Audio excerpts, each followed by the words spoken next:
Hello students, keep smiles on your faces because this is the last lecture of this chapter.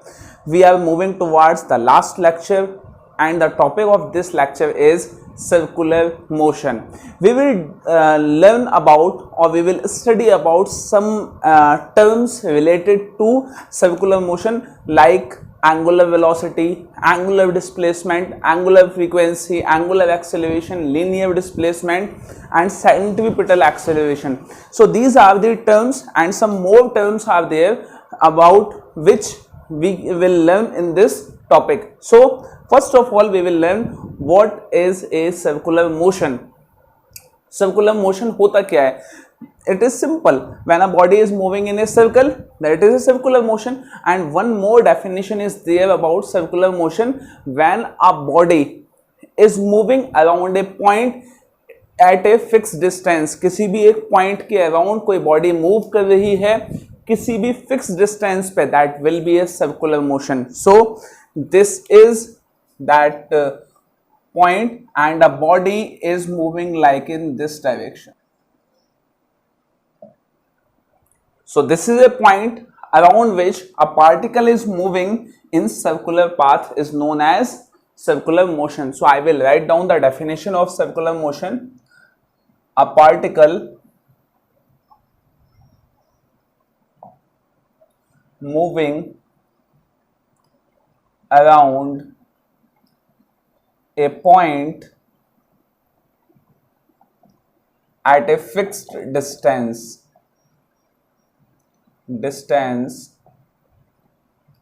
is known as circular motion.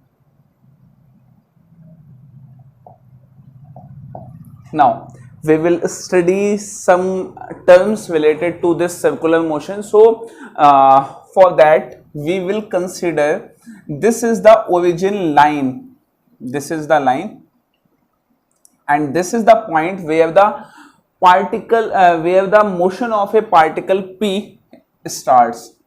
P का motion यहां से start होता है. ठीक है, चलिए फर्स्ट ऑफ ऑल हमें ये पता होना चाहिए that circular motion is a two dimensional motion. It is not A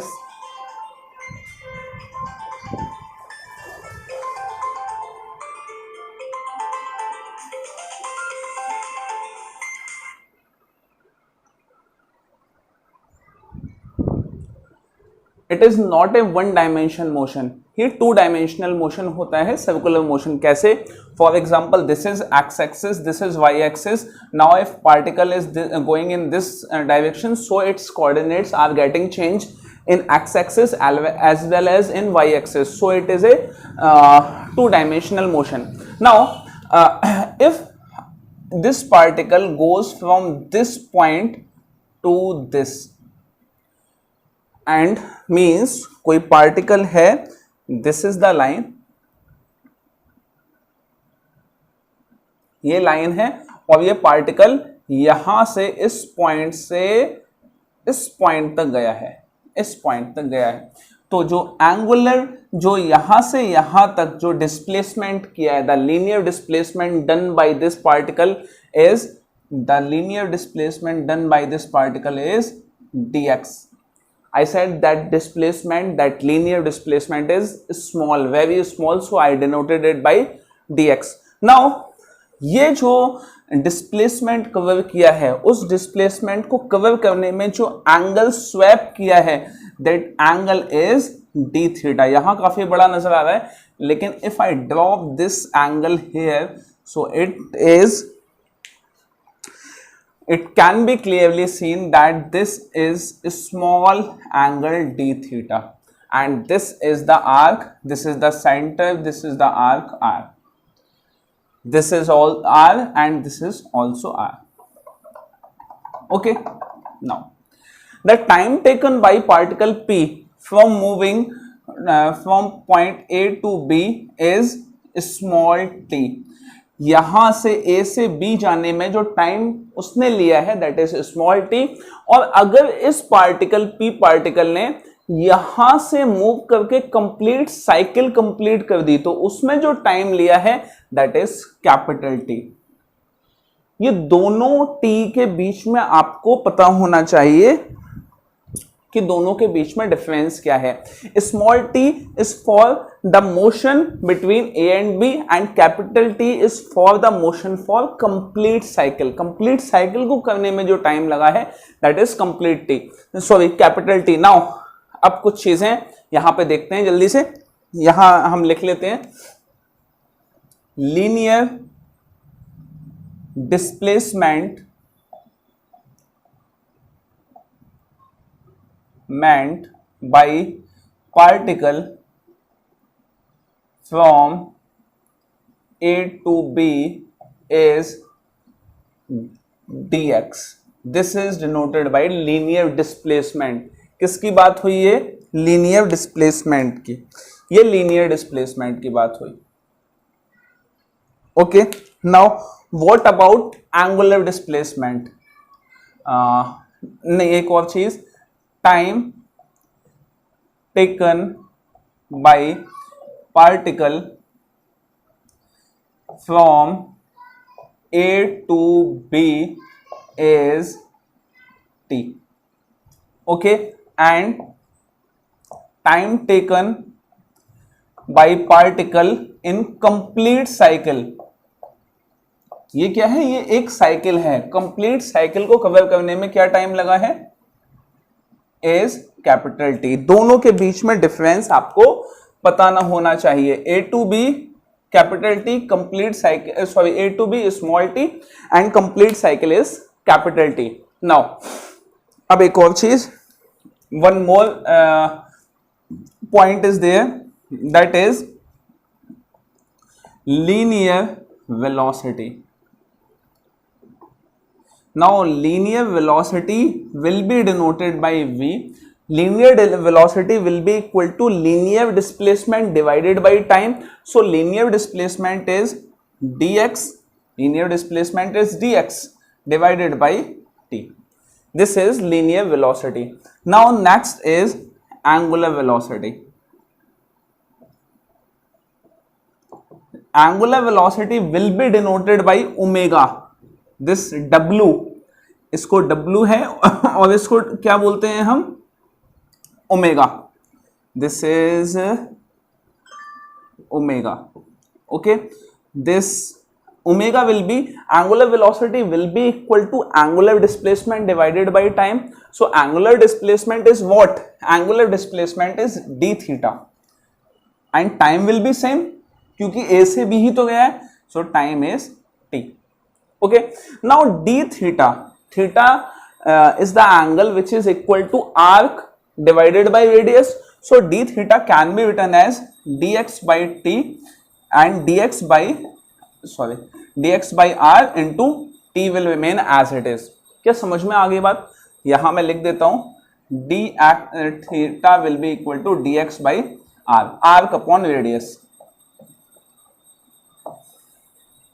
These are the few terms related to the circular motion, and few more terms are to be there, are to be learned. Now this dx by t is what? Dx by t is v, so v divided by r, this is equal to omega. So omega is equal to omega into r will be equal to v. So ये relation और ये relation, दोनों ही relation आपको याद होने चाहिए। दोनों में से कोई एक भी याद होगा तो आप उसको क्रॉस मल्टीप्लाई करके निकाल सकते हैं नेक्स्ट। ठीक है, क्या आपको समझ में आ गई बात? Next is acceleration. Acceleration will be denoted by small a. So acceleration is velocity divided by time. This is linear acceleration, sorry, this is linear acceleration. So linear acceleration will be equal to linear velocity divided by time. मैं यहां लिख देता हूं, this is linear velocity divided by time.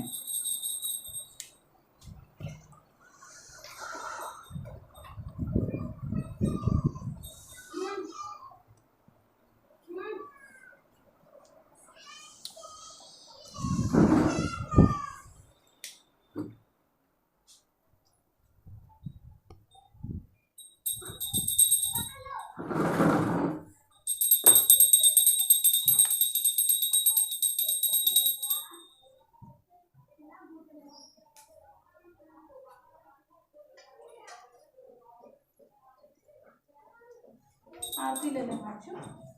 भगवान की आरती।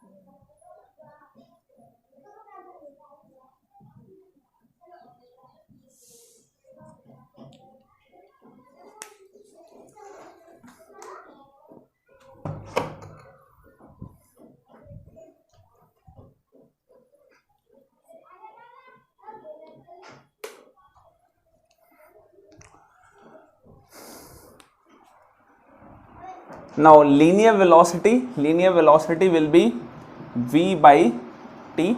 This is the value of linear acceleration. Now angular acceleration, one more term is there, angular acceleration. Angular acceleration will be denoted by alpha. Angular acceleration को alpha से denote किया जाता है.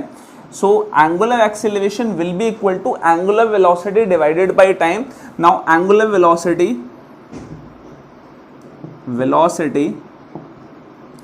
divided by time. Now angular velocity is what? Angular velocity is omega divided by t, and omega is equal to v by r into t. Now v by r is what? V by t is what? V by t is linear acceleration. So this is v by t is linear acceleration by r. That means alpha is equal to a upon r. Alpha is equal to a upon r.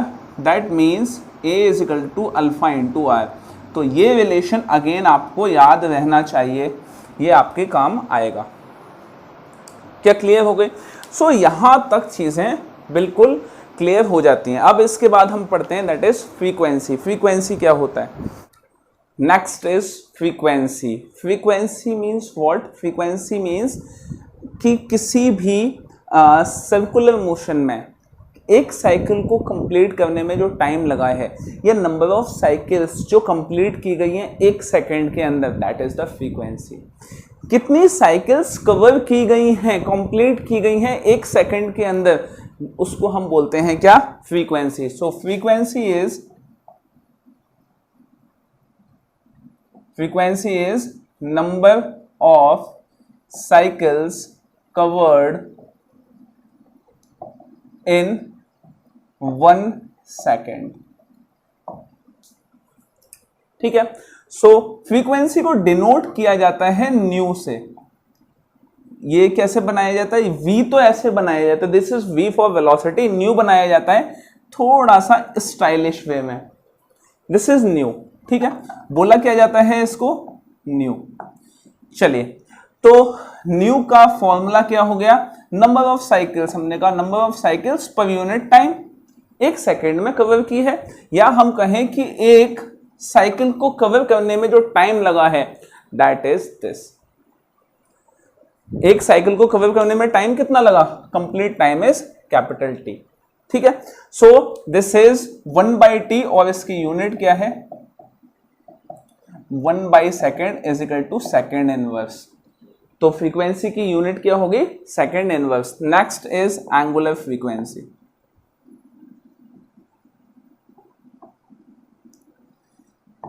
Angular frequency क्या है?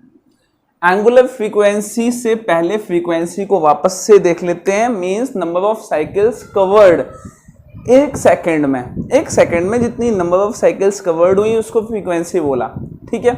और angular frequency की जब बात आती है, इसका मतलब है कि कितना एंगल, एंगुलर फ्रीक्वेंसी मींस कितने एंगल कवर हुए हैं एक सेकंड में. एक सेकंड में कितने एंगल कवर हुए हैं. ठीक है. तो देखिए, एंगल कवर्ड इन 1 सेकेंड. ठीक है. तो हमने कहा कि यहां से यहां एक साइकिल में जो एंगल हुआ वो कितना कंप्लीट हुआ? 360 डिग्री. 360 डिग्री मींस 2 पाई. ठीक है. तो 2 पाई एंगल हुआ. 2 पाई divided by 1 second means t. This is 2 pi by T. और ये किससे डिनोट होती है? एंगुलर फ्रीक्वेंसी अगेन डिनोट होती है किससे? एंगुलर वेलोसिटी, ओमेगा से. ओमेगा से ही ये डिनोट होती है. अब आप कहोगे एंगुलर फ्रीक्वेंसी और ओमेगा में, एंगुलर फ्रीक्वेंसी में और एंगुलर वेलोसिटी में कोई अंतर नहीं है। तो जरा एंगुलर वेलोसिटी का फॉर्मूला देख लीजिए। एंगुलर वेलोसिटी क्या था? Angular velocity was angular displacement divided by time. तो angular displacement theta divided by T. अब थीटा, अगर आप कंप्लीट साइकिल के लिए एंगल निकालें तो theta will be what? 2 pi by T. अगर एक कंप्लीट साइकिल के लिए आप थीटा निकाल रहे हैं तो 360 डिग्री हो जाएगा, और उसको रेडियन में लिखा तो 2 पाई बाई टी। तो एंगुलर फ्रीक्वेंसी और एंगुलर वेलोसिटी में कोई अंतर नहीं होता, ना ही अंतर होता है, और इसीलिए इनको ना ही अलग अलग सिंबल से डिनोट किया जाता है, दोनों को सेम सिंबल से डिनोट किया जाता है। This is 2 pi by T. Now what is 2 pi by T? 2 pi as it is, और ये 1 बाई टी क्या है? 1 बाई टी हमने अभी निकाला, क्या? New. So this is 2 pi, new is the angular frequency. तो इसकी यूनिट क्या हो गई? यूनिट इज, यहां से देखिए, that is radian second inverse. Radian second inverse. क्या समझ में आ गई बात? क्या क्लियर हुई? रेडियन सेकेंड इनवर्स, ये इसकी यूनिट हो गई। तो एंगुलर फ्रीक्वेंसी समझ लिया आपने, फ्रीक्वेंसी समझ लिया। अब आगे और most important part, that is centripetal acceleration. Before centripetal acceleration we will do 2 numericals. One is, question 1 is calculate angular speed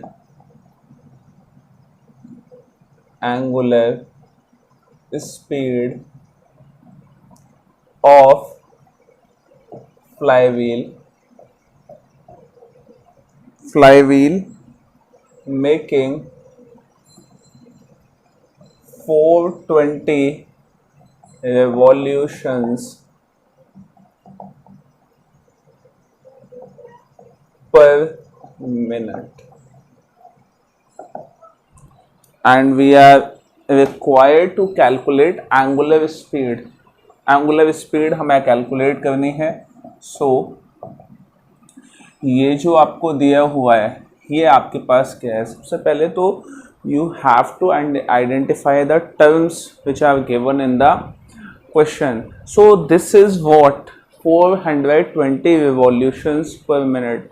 If you look at it, then you will find that it is number of revolutions per unit time, or I can say number of cycles per unit time, which is frequency. So this is frequency is equal to 420 revolutions per minute. You have to calculate this frequency in seconds. So it will be 420 per second. You will 60 seconds in 1 minute, so it will be having value 7 revolutions per second. This is your answer for frequency. It's not about angular speed.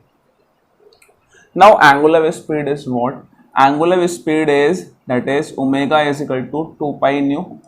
So 2 into 3.14 into 7 will be your answer. So it will be 6.28 into 7, 7 8 is 56, 7 2 is 14, 5 19, 7 6 is 42, 43.96 radian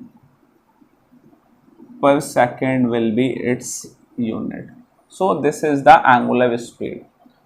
So आपको कौन सी value given है, उसके basis पे क्या निकालना है, ये आपको पता होना चाहिए। नेक्स्ट क्वेश्चन लेते हैं। So important question from NCERT: an insect trapped in a circular groove of radius 12 centimeter along groove steadily and completes 7 revolutions in 100 second. Angular speed and linear speed आपको कैलकुलेट करनी है। Then आपको बताना है कि acceleration vector constant vector होगा क्या, then what is its magnitude, उसका मैग्नीट्यूड भी बताना है। तो देखिए एक्सेलरेशन अभी हमने पढ़ा नहीं है, तो इस एक्सेलरेशन को 1 मिनट के लिए छोड़ देंगे हम, ठीक है। हम क्या कैलकुलेट कर लेंगे? Angular speed, linear speed and linear displacement, ये चीजें हम कैलकुलेट कर लेंगे। ठीक है, तो देखिए सॉल्यूशन से स्टार्ट करते हैं। Now what is given in the question? Only one thing is given, that two things are given, that is this 7 revolutions per second is, sorry, in 100 seconds is the frequency. So 7 divided by 100, this is the frequency. Now what is second thing we are having? We are having radius. Radius is equal to 12 centimeter. Now if I talk about the angular speed, so angular speed will be equal to 2 pi nu. So 2 into 22 by 7, I will write pi as 22 by 7 into 7 by 100. So 7 will cancel 7, 11, 50, 25. So it will be having value 0.44 radian per second. This is the angular velocity. Now you are having a relation between angular velocity and linear velocity. What is that? That is angular velocity is equal to v upon r. So v will be equal to, we are going to calculate linear velocity. So v is equal to omega into r. Omega is 0.44 into 12. Since it is in centimeter, so we will convert it into meter. So 10 to the power minus 2 meter. So if I multiply this, 12 fours are 48, 12 fours are 48, 52. So it will be 5.28 into 10 to the power minus 2 velocity. Since it is velocity, so it will be meter per second. Okay. तो ये चीज़ें इस तरह से calculate होती हैं, and this question ऑफनली asked in your examination. So please look at it and solve it by your own. Now we are moving towards centripetal acceleration, the next and last topic, last subtopic of this topic, as well as final topic of this chapter, centripetal acceleration.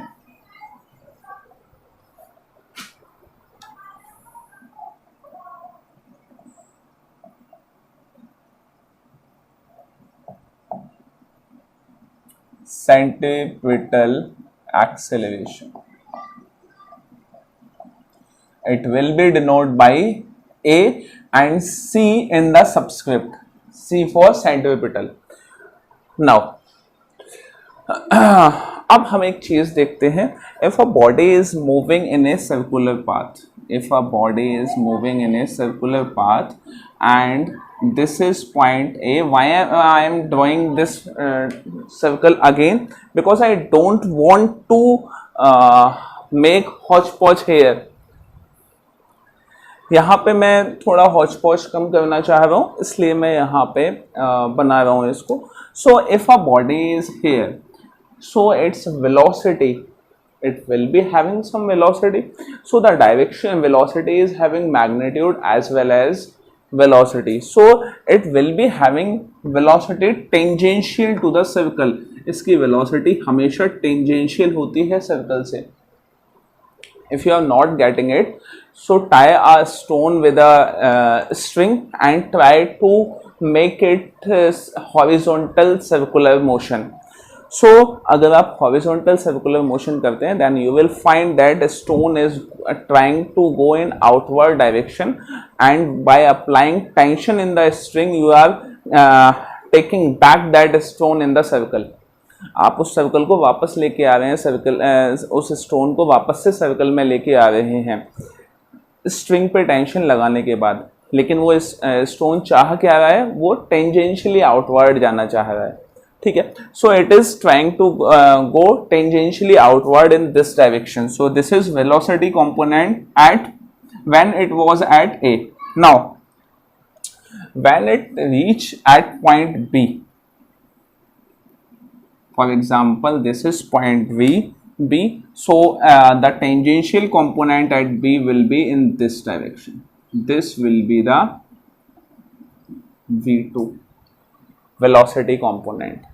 Now अब एक चीज बड़े ध्यान से देखिए, velocity at every point the magnitude of velocity is constant, मतलब कि आपकी जो स्कूटी है या बाइक है एक चौराहे के चारों तरफ अगर घूम रही है तो उसकी स्पीड तो कांस्टेंट है, but its direction is changing at every point. उसका डायरेक्शन चेंज हो रहा है। If its direction is changing that means velocity is changing, and change of velocity gives you what? Acceleration. वो जो change of velocity है वो acceleration provide करती है। So even at the constant or uniform speed you will be having an acceleration due to the change in direction. Direction में change होने की वजह से आपको acceleration मिलेगा।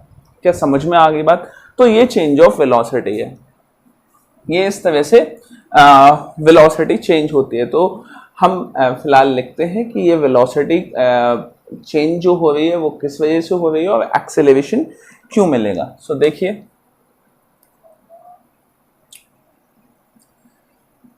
E1 at constant speed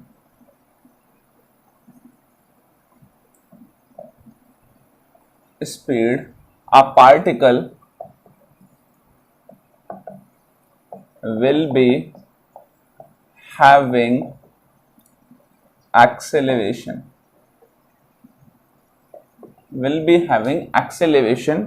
due to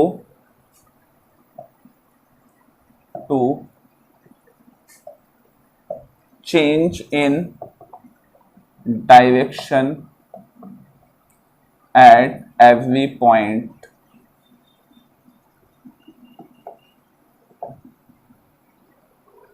okay, अब सवाल ये है कि ये जो एक्सेलरेशन है उसका डायरेक्शन क्या होगा। सो एक्सेलरेशन का डायरेक्शन वो होना चाहिए जो डायरेक्शन चेंज ऑफ वेलोसिटी का होगा। Basically acceleration is what? Change of velocity is acceleration. तो वेलोसिटी जहाँ जिस डायरेक्शन में चेंज हो रही है एक्सेलरेशन भी आपको उसी डायरेक्शन में मिलेगा। अब देखिए वेलोसिटी किस डायरेक्शन में चेंज हो रही है। अगर इन वेक्टर्स को मैं थोड़ा क्लियरली बना लूँ, सो दिस इज वेलोसिटी वेक्टर, मैं यहाँ बना लेता हूँ velocity vector, this is v1 and this is velocity vector v2। बनना तो ये ऐसे चाहिए, लेकिन मैं इस वेक्टर को ट्रांसलेशनल प्रॉपर्टी के थ्रू यहाँ ले आता हूँ। If you didn't watched translational property of vector, so go and watch video number 2 of this chapter। so this is the velocity v2। velocity का मैग्नीट्यूड तो दोनों ही सेम है, दोनों v हैं, बस डायरेक्शन अलग अलग है। नाउ velocity चेंज कहाँ से हुई है? v1 से v2 की तरफ चेंज हुई है। so this is change, ये चेंज है, और जहां से जहां की तरफ चेंज होती है वहां हम एरो लगा देते हैं, ठीक है। और इसको लिखेंगे हम क्या? That is delta v vector will be equal to v2 vector minus v1 vector.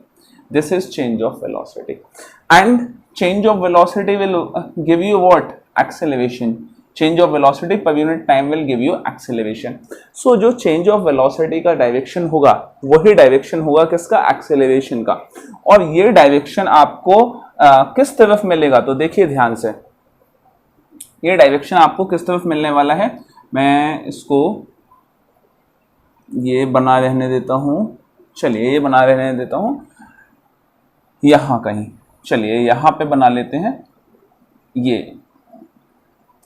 ये वेक्टर है आपके पास और ये सर्कल है मान लीजिए।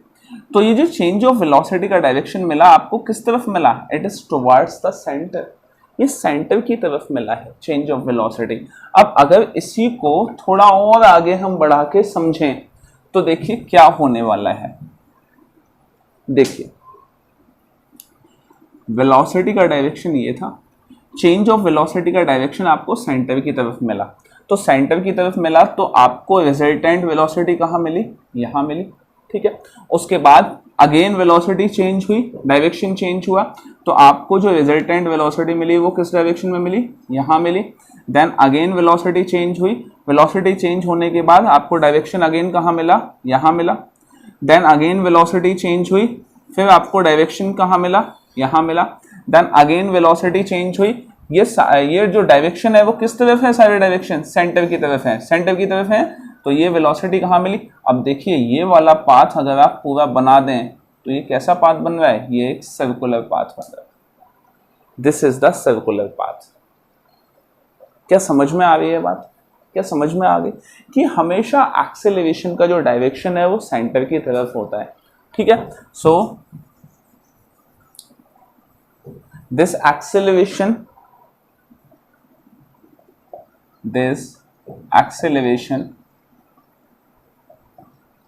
will have direction towards centre की तरफ इसका डायरेक्शन होगा, सो it is called centripetal acceleration.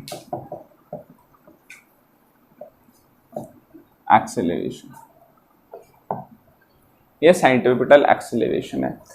अब सेंट्रीपिटल एक्सेलरेशन का एक रिलेशन देख लेते हैं हम, वो रिलेशन कैसे फाइंड करेंगे। देखिए ये वाला एंगल आपने लिया क्या, डी थीटा, ये है आर, ये है आर। देखिए ये इस वाले रेडियस के परपेंडिकुलर v1 हो गया, ठीक है, और इस वाले रेडियस जो b पे बना है उसके परपेंडिकुलर v2 हो गया। तो इसके परपेंडिकुलर v1, इसके परपेंडिकुलर v2, ठीक है। तो अगर ये वाला एंगल, सॉरी ये डी थीटा हो गया, ये वाला एंगल अगर डी थीटा है तो ये वाला एंगल भी क्या हो जाएगा, डी थीटा। मतलब means we are talking about this angle d theta, ठीक है। तो आपके पास अब दो एंगल हैं, दोनों ही सेम हैं, दोनों ही सिमिलर हैं। क्या समझ में आ गई बात आपको, क्यों बना, क्योंकि ये वाला वेक्टर v1 इसके परपेंडिकुलर है रेडियस के, और v2 इस वाले उसके परपेंडिकुलर है, तो दोनों ही परपेंडिकुलर हैं, तो एंगल क्या मिल गया, डी थीटा। तो एक डी थीटा आपके पास ये है और एक डी थीटा ये है, दोनों ही इक्वल हैं। दोनों ही इक्वल हैं तो क्या कंडीशन आएगी फिर, d theta is equal to d theta. अब ये डी थीटा कौन सा वाला है, ये इस वाले ट्राइंगल का है। मैं इसको नाम दे देता हूं ए, सॉरी ए तो हो ही गया, ए बी ओ, या ये है ओ ए बी वाला, सिर्फ आपके आइडिया के लिए कि आप कंफ्यूज ना हो। और इसको मैं पी क्यू आर नाम दे देता हूं, नहीं पी क्यू आर नहीं, ये तो ए पे है, ये है ए और ये है ए क्यू आर, ठीक है, और ये ए क्यू आर वाला है, दो अलग अलग ट्राइंगल हैं। तो यहां अगर डी थीटा की वैल्यू ली जाए तो थीटा होता है आर्क अपॉन रेडियस, तो आर्क क्या हो गया, आर्क यहाँ पे कौन सा है, dx, so it is dx upon are.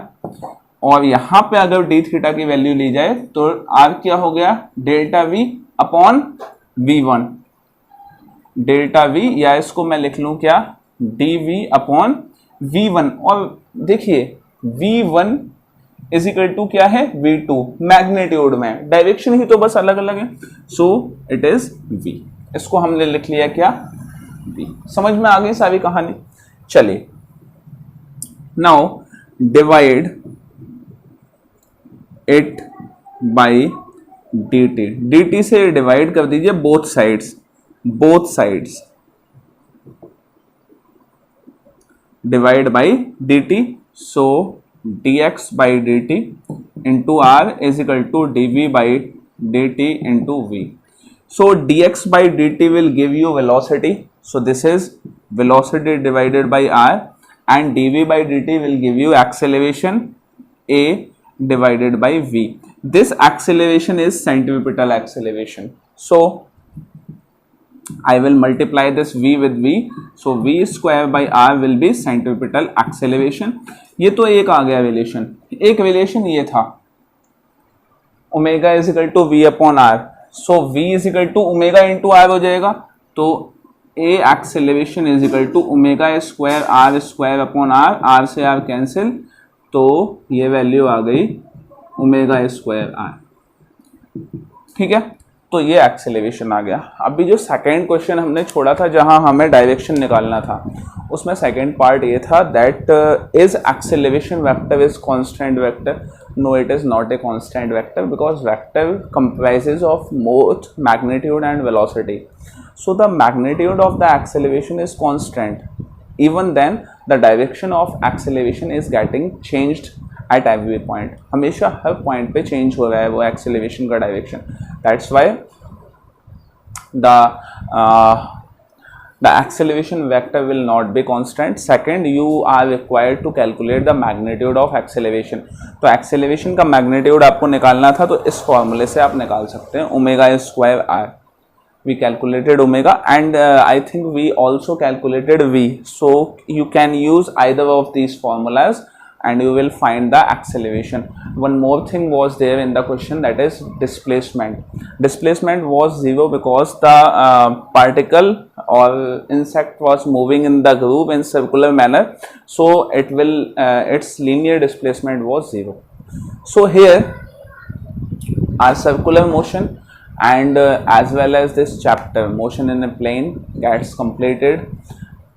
Do as much numericals as you can because this is an important chapter, बहुत ज़्यादा important chapter है, not for only for 11th class but it will help you in 12th class, in graduation, even in post graduation। So here the foundation part is there, so you have to make your foundation as much strong as you can। Okay, thank you so much। I will try to give you NCERT solutions, hopefully I will give। Thank you।